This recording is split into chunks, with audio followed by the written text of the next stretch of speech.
Welcome to InappropriateFolktales.com. Here's your host, Sean Buvala.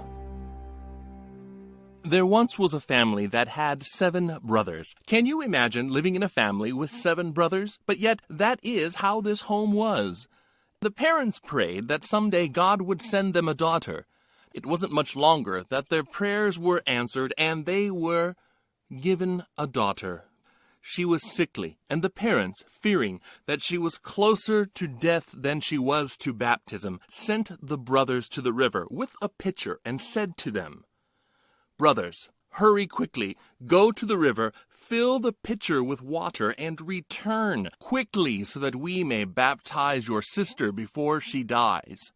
Well, the brothers did quickly go to the river, but being brothers, once they got there, they began to fight. They began to say who would be the one who would fill the pitcher, who would be the one who would carry it home.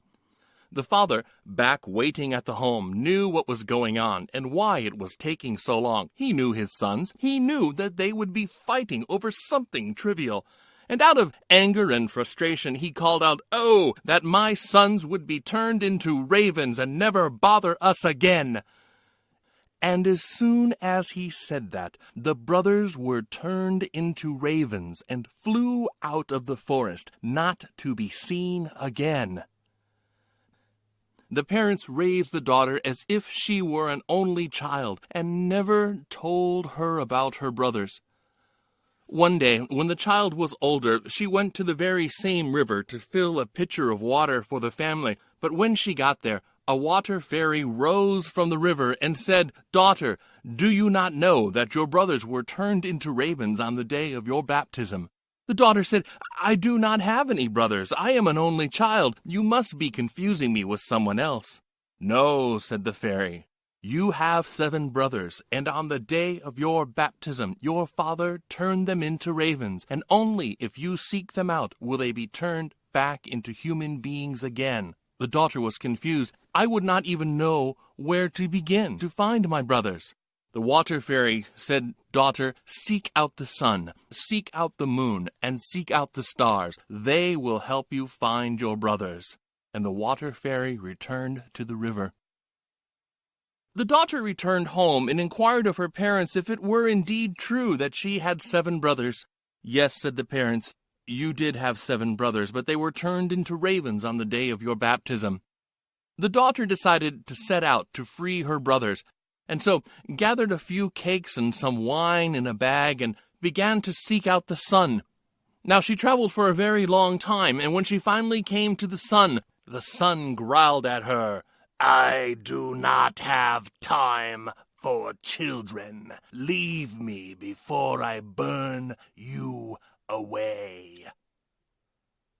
The daughter left the presence of the sun, knowing the sun would not help her, and she traveled and traveled and traveled in the opposite direction until she arrived at the moon. As she approached the moon called out, "I smell the flesh of men."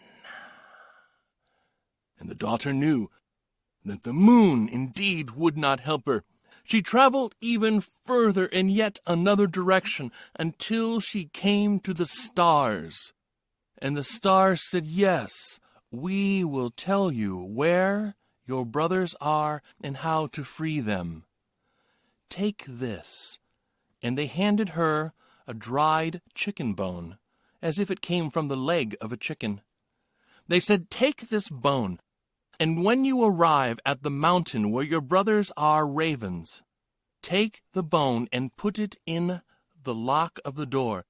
It will open, and when you discover your brothers, they will turn back into human beings. Go now, do not delay." Well, the daughter felt better that now she could indeed free her brothers from the curse that had been laid upon them, and traveled until she came to the mountain where the brothers were. She approached the mountain and the opening of the cave where the brothers lived, but when she got there, she saw that there was indeed a door. The sister opened up the pack where she had kept the little bone that was given to her by the stars. But as she reached for it, it fell from her fingers, dropped to the ground, and fell into a crevice. And the sister began to cry, for now she would not be able to open the door of the mountain where the brothers were. After some time, she thought that perhaps she could make a sacrifice, and she took a small knife from her pack and cut off one of her fingers. She took that finger and she put it into the lock of the door, and the door magically opened. The daughter pushed the door open and began to walk inside the great castle inside the mountain, where the ravens were now lords. There was no one there. Turning around back towards the door, the very same fairy that was in the water appeared behind her and said, "Daughter, you have come to free your brothers, but they are not yet here. They soon will be eating dinner." And the fairy picked up trays laden with food. The daughter said, "I am very hungry. May I take a little taste from each of those place settings that you have?" The water fairy said, "Yes, of course." And the daughter began to drink and eat just a little bit from each of the place settings, until she had had her fill of 7 samples. While she was eating, a ring fell from her fingers, a ring that had been given to her by her parents on her day of baptism. The ring fell from her fingers and landed in one of the wine cups of which the brothers would drink from. The water fairy said, "Now, daughter, it is time for you to hide, for soon the raven lords will return." The daughter went and hid in a corner, and just as the water fairy had promised, the brothers flew in from the sky and landed at the tables. The water fairy then passed out each of the place settings, each of the meals, to all of the raven lord brothers, and they began to eat. Finally, the last of the raven lord brothers discovered in his wine glass the ring, the family ring.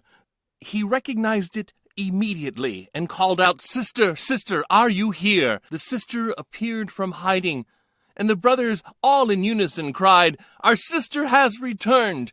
And at that moment, the brothers were turned back into 7 human brothers. And with great joy, the 7 brothers and the sister returned to the cottage of their parents, where they all lived happily ever after until the day they died.